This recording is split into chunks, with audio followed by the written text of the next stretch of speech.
दोस्तों, मेरा नाम राशिद जहीर है और आप देख रहे हैं ऑनलाइन न्यूज इंडिया। आपको मालूम है, राज ठाकरे महाराष्ट्र के अंदर एक ऐसा नाम जो कभी किसी जमाने में उत्तरी लोगों को यानी कि यूपी के लोगों को भगाने की बात करता था, मराठी मानुष की बात करता था। लोगों ने उसकी राजनीति को नकार दिया और उसके कैंडिडेट्स की जमानतें भी जब्त हो गईं। अब उसने देखा कि सत्ता में यानी कि केंद्र में और भारत के अलग अलग सूबों में जहरीली बातें करके कुछ लोग सत्ता के अंदर आ चुके हैं। दोबारा से उसने उसी टर्न को पकड़ा और उन्हीं को फॉलो करते हुए कहा कि मस्जिदों से लाउड स्पीकर उतार दिए जाएं, वरना उनके सामने हनुमान चालीसा बजाया जाएगा। चूंकि प्रदेश के कई जगहों से, देश के कई प्रदेशों से ऐसी बातें निकल कर आई, उसने भी सोचा कि शायद मेरी भी दुकान चल जाएगी। इस वजह से उन्होंने ये बयान दिया। वो बयान आपको सुनाऊंगा। हालांकि वो मराठी में है, लेकिन उसने जो कहा है वो अमर उजाला ने भी छापा है और AR9 ने भी उसको छापा है। देखिए, आप देखें, आपकी स्क्रीन पर एक खबर लगा रहा हूं अमर उजाला की। महाराष्ट्र, रमजान पर राज ठाकरे का बड़ा बयान, कहा मस्जिद से हटाओ लाउड स्पीकर वरना हनुमान चालीसा, वरना बजाएंगे हनुमान चालीसा। हनुमान चालीसा को किसने मना किया है? देश के अंदर कितनी जगहों पे, कितने पर्व पर कितने लाउड स्पीकर बजते हैं? क्या दर्शकों ये मालूम है आपको कि जिनकी लाउड स्पीकर से अजानें बंद की जा रही हैं, उस धर्म के लोगों ने कभी कोई आपत्ति जताई है? लेकिन अब राजनीति करने के लिए, अपने आप को चमकाने के लिए मध्य प्रदेश और उत्तर प्रदेश के अंदर जिस तरह से नेता अपने इस तरह की जहरीली बातें करके सत्ता में काबिज हो गए और बड़े बड़े मनसब पर पहुंच गए, यानी कि बड़ी बड़ी जगहों पर पहुंच गए, इसको भी यही बात नजर आई कि अब मराठी मानुष को छोड़ करके मस्जिदों पर आया जाए। आपको हमने दर्शकों को पहले भी बताया था कि मध्य प्रदेश के अंदर भी इस तरह की बातें होती हैं।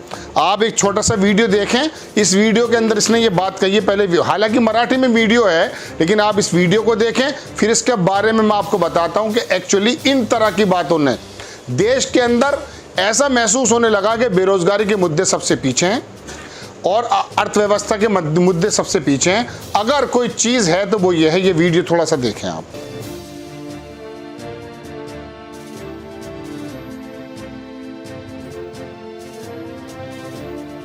देखा वीडियो दर्शकों आपने?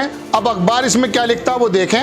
राज ठाकरे ने कहा कि मेरा प्रधानमंत्री मोदी से आग्रह है कि झोपड़पट्टी में चल रहे मदरसों पर कार्रवाई की जाए। इन झुग्गी बस्तियों में पाकिस्तान और बांग्लादेश से आए लोग रहते हैं। आगे अखबार लिखता है कि कर्नाटक में हिजाब का मुद्दा तूल पकड़ने के बाद अब देश की आर्थिक राजधानी मुंबई में मस्जिद पर से लाउड स्पीकर हटाने की राजनीति शुरू हो गई है। शनिवार को महाराष्ट्र नवनिर्माण मंच से अध्यक्ष राज ठाकरे ने गुड़ी पड़वा के अवसर पर कहा कि अब मस्जिदों से माइक हटाना होगा। इसके माध्यम से राज ठाकरे ने फिर हिंदुत्व के मुद्दों को धार दी है। आगे अखबार लिखता है कि कोरोना के कारण 2 साल के बाद शिवाजी पार्क में मनसे कार्यकर्ता सम्मेलन को संबोधित करते हुए राज ठाकरे बोले कि मैं धर्मांध नहीं बल्कि धर्म अभिमानी हूं। मैं जल्द ही अयोध्या में भगवान रामलला के दर्शन करने जाऊंगा। हालांकि उन्होंने अयोध्या दौरे की तारीख का ऐलान नहीं किया।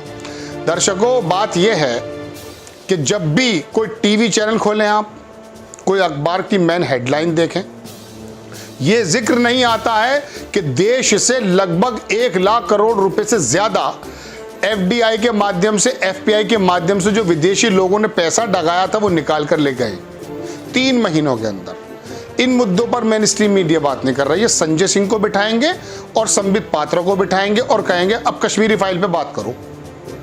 एक छोटी सी फिल्म जिसके अंदर झूठ और सच मिला करके लोगों को दिग्भ्रमित किया गया है, उसके बारे में तो बात हो रही है। और राज ठाकरे ने अब ये बात कही। आपको हम पहले भी बता चुके कि मध्य प्रदेश के अंदर मस्जिदों के सामने लाउड स्पीकर लगा दिए गए।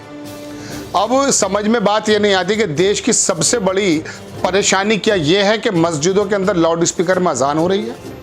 अगर आप इसे बंद भी कर दें अपनी मुठमर्दी के दम पर और अपने कुछ अनभक्तों के दम पर, तो आप ये बताइए कि देश का इसमें कितना बड़ा फायदा होने वाला है।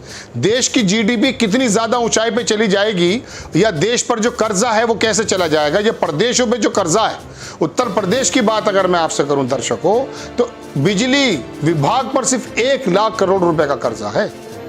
7 लाख करोड़ रुपया उत्तर प्रदेश यानी कि 4.5 या 5 लाख के बीच का तो बजट है उत्तर प्रदेश का, लेकिन 7 लाख करोड़ रुपया उत्तर प्रदेश की सरकार पर कर्जा है। देश कैसे आगे बढ़े, वहां चर्चा इस बात पर है कि गाजियाबाद के अंदर मीट बंद हो जाएंगे चूंकि नवरात्रे शुरू होने वाले हैं, या महाराष्ट्र के अंदर से मस्जिदों में से अजान की आवाजें बंद हो जाएं, शायद देश तरक्की कर जाएगा।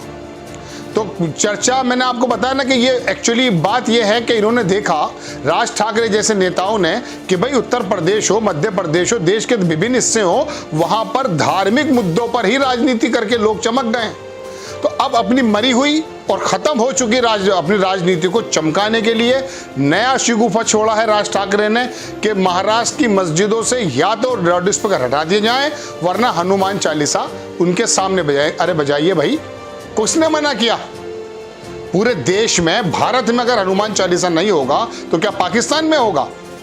लेकिन बात यह कि मस्जिदों से क्या दिक्कत हो गई आपको?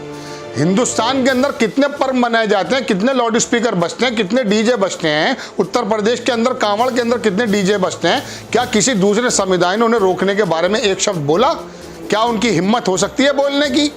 लेकिन मैं फिर बता दूं दर्शकों कि ये ना हिंदू धर्म के चिंतक हैं, ना मुस्लिम, ना किसी और के। इनको अपनी राजनीति चमकाने का सबसे बड़ा जो रास्ता नजर आता है वो ये आता है कि मस्जिदों से लाउड स्पीकर उतार दिए जाए।